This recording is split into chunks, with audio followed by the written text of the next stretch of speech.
মশলা জিরা গুঁড়ি দিলাম, ধনে গুঁড়ি দিলাম, আর লঙ্কা গুঁড়ো, হলুদ গুঁড়ো দিলাম।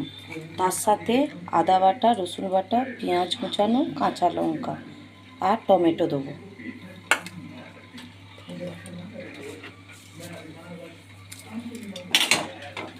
লঙ্কা দিলাম,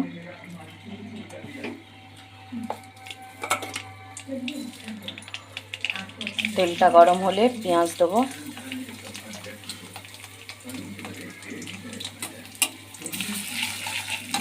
টমেটোটা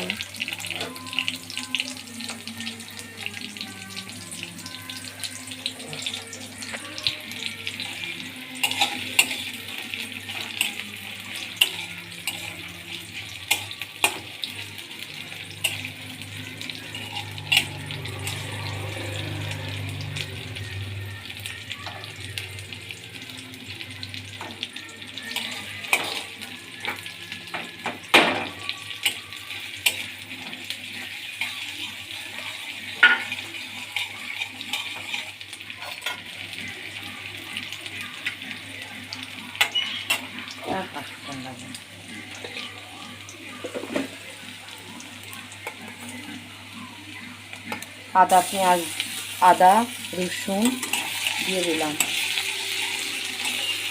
কষতে থাকবো, ভালো করে কষতে থাকবো। টমেটো দিয়ে দিলাম,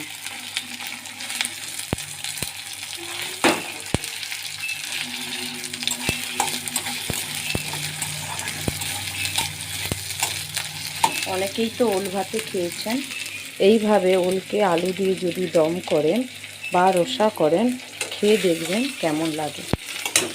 আমার তো খুব ভালো লাগে।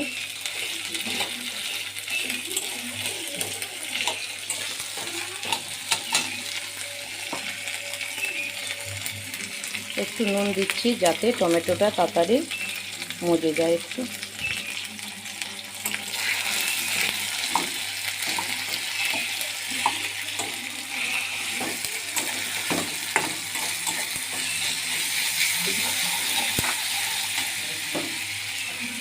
এবার গুঁড়ো মশলাটা দিয়ে দিলাম,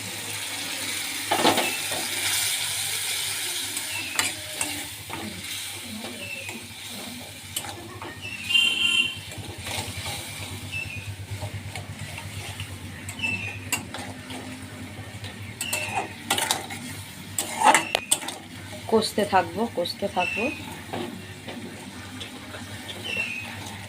যতক্ষণ না জলটা মরে যায়, কষতে থাকবো।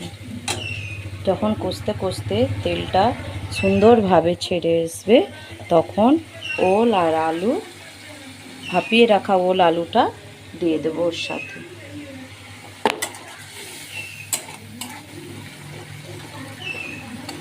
এতে ধনে পাতা দিলেও ভালো লাগে, আপনারা দিতে পারেন, আমার দিচ্ছি না।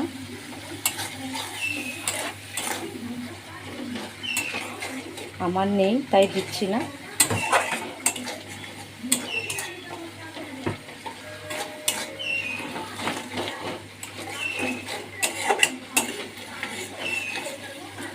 এবারে ওল আলু ভাপাটা দিয়ে দিলাম।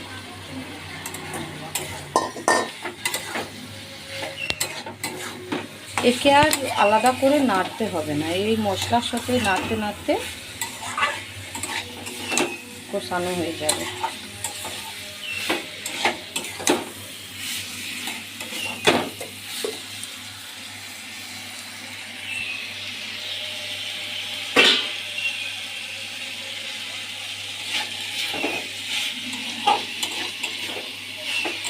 কষাতেই থাকবো এইভাবে।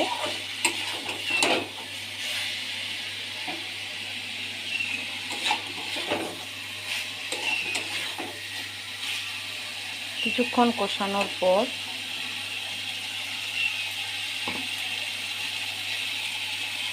জল দিয়ে দেবো।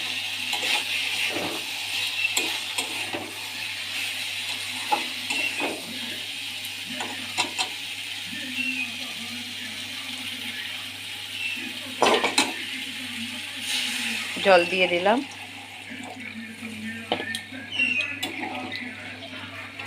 ভালো করে এটাকে নেড়ে নেব।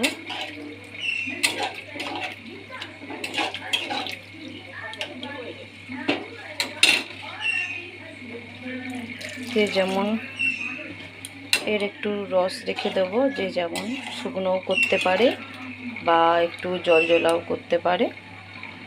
আমি একটু জলজলা করলাম, একটু রস রেখে দিলাম, তারপর কিছুক্ষণ ফুটবে।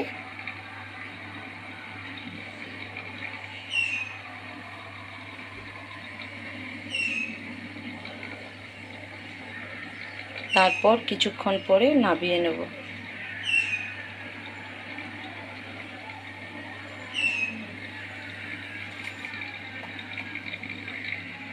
স্বাদ মতো নুন দেবো, হলুদ দিয়েছি, আর একটু দেবো।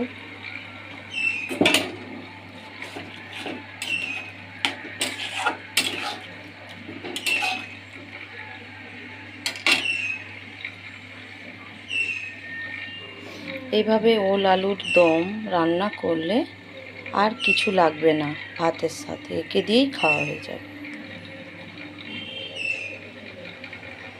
আমাদের তো খুবই ভালো লাগে।